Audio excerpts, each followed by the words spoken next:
Welcome back. This is part B. I got interrupted last time, but that was a good thing because this lesson is so long, you all should take a break in between the two videos anyway. So I think I was almost done with primary versus secondary sources. And the basic bottom line here is that primary sources are more reliable than secondary sources.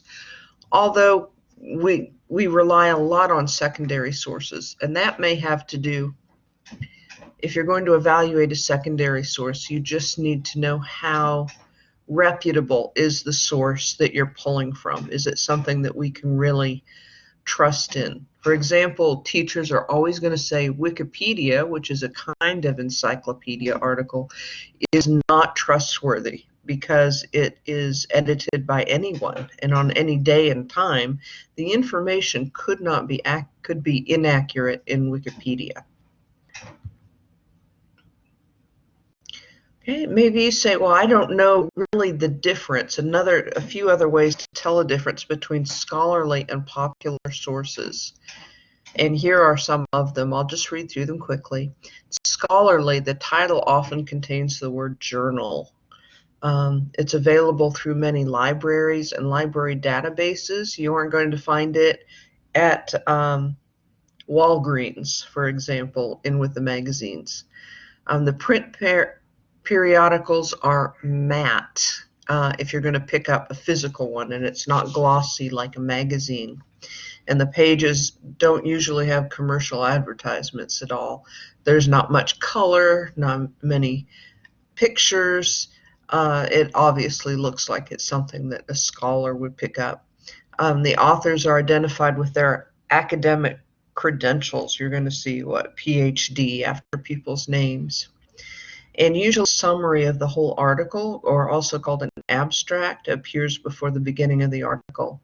And they always cite their sources, and they provide bibliographies. And you're going to find this online as well, that more scholarly things online are going to cite their sources and provide bibliographies. And the journal is, the popular ones are the opposite. More color, not usually any sources cited. You can get newsstands and that sort of thing. All right, let's go on to propaganda, knowing propaganda. And these are all in your textbook, so you can find them, but I'm just going to go through them really quickly, and I have a few more examples that aren't in your textbook, but this one was. Okay, so advertisers, salespeople, and politicians are constantly promoting their points. Buy our product, believe what I say, vote for me. Often they lack adequate factual support for their points, and so they appeal to our emotions by using propaganda techniques. And in addition, they don't have factual support, and often that's because they want us to make an instant decision in a second of seeing a billboard or an ad on the internet or something. They want to influence us very, very quickly. They know we're not going to have time to read what they want us to read, so they use propaganda. So it says part of being a critical reader is having the ability to recognize these propaganda techniques for the emotional fluff that they are. All right, so 6 common techniques we're going to study, and you really need to memorize these for your tests, right? Bandwagon, testimonial, transfer, plain folks, name calling, and glittering generalities. Okay? So these are the most common, and what they have in common is they all use emotional appeals to distract from the fact that they are not providing solid evidence to support their points. Here is an example of Bandwagon. I found this on the internet, an ad for the iPhone 5, and their slogan is, "Loving it is easy." That's why so many people do. The bandwagon is just saying, oh, everybody's doing it. I don't want to be left behind. I don't want to be left out. And this is part of how iPhone sells their phones. Not only are they normally pretty good, I don't have one, so I'm not sure, but both my kids do. Let's see, testimonial. And we all want to look like Rihanna, and she says, I love it. It works for me. Look at me wearing it. And just by doing that, we form an emotional kind of response to that product. Testimonial. Transfer. Here are some cigarette ads. Now, transfers what you think or feel about one thing onto another, and that can be either good or bad. So here, this is an old ad up at the top here. Here's an ad for Camel cigarettes by Louis Armstrong. Now, Louis Armstrong was cool, and he was smooth, and his jazz is great. And you know what else? Ironically, he had some great lung power on that instrument of his. However, so that's to give us some really good feelings about those cigarettes. And here is a more recent anti-smoking campaign. Look at a skull, you think of death. That skull is coming from the cigarette. So emotional appeals here through transfer. Plain folks, I can relate to that. Ads use somebody who's just very relatable, not somebody who's too beautiful. You see this a lot on ads that are focused on selling to women. Things like, I don't know, laundry detergent, that kind of stuff on TV. You can see it a lot. But here's one that's going to young people for Tommy Hilfiger, the real American fragrance. And here are some young people of every make and model here, except they all look rich to me. But that makes sense because you have to be to buy that perfume, I imagine. So somebody that's relatable to the audience that they're focusing on. Name calling. So it's just, this is kind of a complicated one, but I thought it was a really good example. Silly Whopper, that's a Big Mac box. Now, not only are they calling names by calling it a Big Mac, but they're making Big Mac into something bad because obviously a Whopper is way too big to fit into a Big Mac box. So that they're using name calling. You may, depending on how you feel, you may, or what side or you identify with, if any, call somebody a liberal, call somebody a conservative, and if that's a bad name in your book, that automatically gives you an emotional feeling towards what's being said. Okay, and glittering generalities. These are slogans and things that really don't mean anything if you really think about it. And there's no better example of this than things go better with Coke. It might be something like I'm simply the best or we're number one, and there's nothing to back these things up. But it's just a glittering generality, just a feel-good phrase. All right, so that was the propaganda, which generally refers to emotional things. It's usually short and quick. But here we're going to study about fallacies, and these you will also have to memorize. Fallacies are errors in reasoning that take the place of real support needed in an argument, and the result is a poorly supported argument. Now, fallacies can be either on purpose by the writer or the speaker, or they can just be sloppy ways of thinking that we fall into or kind of get tricked by. And this is common for everybody. It happens to everybody to get tricked by or even to use these fallacies when we're talking. So we need to read critically and try to pinpoint them so we know when the argument is not really valid. Okay, two of them we looked at in chapter 8 already. One is changing the subject. It distracts us from the issue by presenting irrelevant support that actually has nothing to do with the argument. Okay. And also hasty generalizations. It's got inadequate support. You're drawing a conclusion really quickly based on insufficient evidence. Okay, here's an example of hasty generalization. Okay. Benzoepinephrine is one of the most dangerous drugs around. It was prescribed for me, and I had such a bad reaction to it. I was in the hospital for 3 days. It should be taken off the market. And don't go look up benzoepinephrine because I've made up the name. But one person took it. It made this person really sick. And then, therefore, it should be taken off the market. That's definitely a generalization, and it's hasty. We have no hard information about what this drug does to people generally, or if maybe it was just something else made them sick, and they went into the hospital. They had an allergic reaction that most people would never have. You just don't know. It's a hasty generalization. Okay, and here's an example of changing the subject. Excuse me. Senator Bartholomew has always supported women's participation in the armed forces. In 2012, she voted to increase military spending on new planes and aircraft carriers.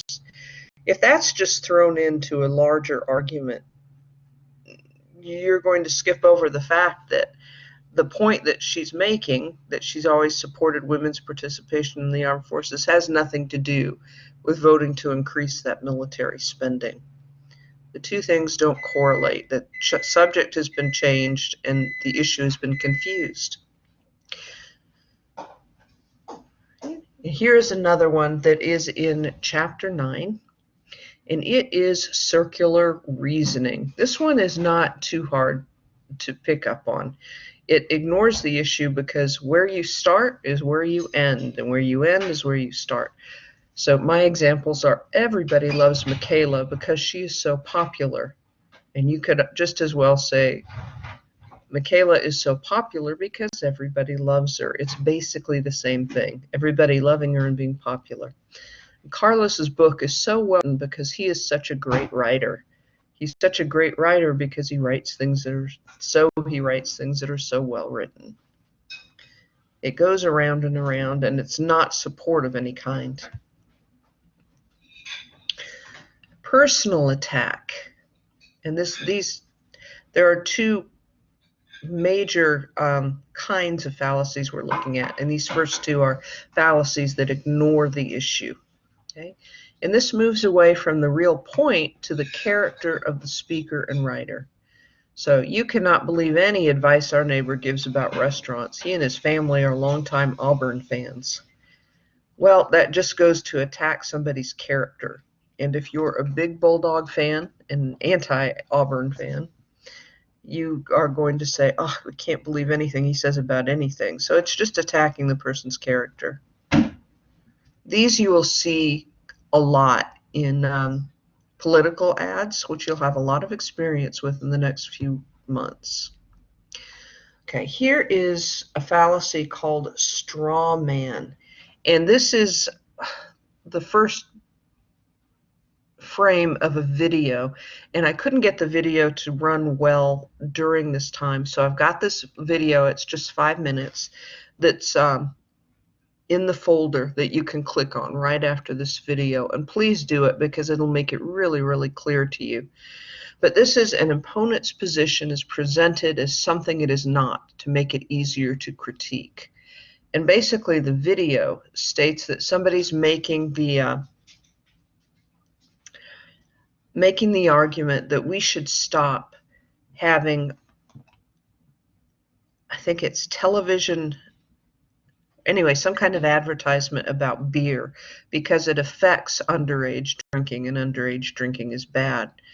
And the guy who she's arguing with says, but nobody's ever going to stop drinking beer. That doesn't make any sense. Well, he has changed her argument. He's reframed it and distorted it in a way that wasn't what she was saying at the beginning, and then saying, well, I'm right because nobody can argue against the fact that nobody will ever drink beer. So you take the position and you distort it so it's something that's very easy to argue against. But do watch that video when you're done with this. Okay, the next one is another fallacy that oversimplifies, called false cause, which means falsely assumes that because event B followed event A, that it was caused by event A. And here's something I found online that was said by Donald Trump as one of his arguments that's obviously a fallacy, a false cause. In Chicago, which has the toughest gun laws in the United States, probably you could say by far, they have more gun violence than any other city. So we have the toughest laws, and you have tremendous gun violence. So he's saying that tough gun laws lead to gun violence. And that does not necessarily mean that the gun laws do lead to the violence. He has nothing else that's supporting his argument there. That's false cause. And now we have false comparison, also one that oversimplifies, assuming two things are more alike than they really are. And it's kind of an analogy, if you remember that we studied, of saying that two things are very alike, describing them in terms of each other.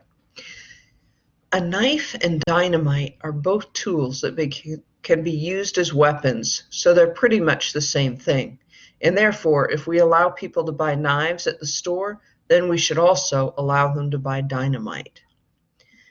Well, they're saying that knives and dynamite are so alike, but honestly, I think the list of the ways that they're different is much, much bigger. So that is a fallacy of false comparison. Here is yet another video that I have posted right after this one that you can look at, and it's very quick, but it's an either-or fallacy that oversimplifies. And this falsely assumes that there are only two sides to a question. And this is one place where it's very obvious that creative thinking can come in. If you can think of many other ways to solve the issue that an author is writing about, but she's only combating one way, obviously that person has not had enough creative thinking. And you, through your creative thinking, have realized that this is an either-or fallacy. In this little video, there is a fight. The woman wants to have a raise for teacher salaries and more good equipment for the students. And the principal, who is the man, is saying that means a raise in taxes. And you can see how it's affecting the audience, those two arguments. But there are many other opportunities, ways of raising funds or finding funds than just raising taxes. So watch this one and you won't forget the either-or fallacy. So these are all of the fallacies and all the propaganda that you're going to be asked to remember and to spot. And normally the tests that you're going to be taking will give you just a tiny summary of what the fallacy is, not with the propaganda, I don't think. They'll give you they'll have 3 different fallacies for you to choose from, and they'll have a tiny explanation of each fallacy. But it really is going to serve you well if you can remember them on your own and be able to spot them. All right, well, that is it for this final lesson. Thank you guys so much for listening. And if you have trouble with the rest of the work that's in this week, just let me know.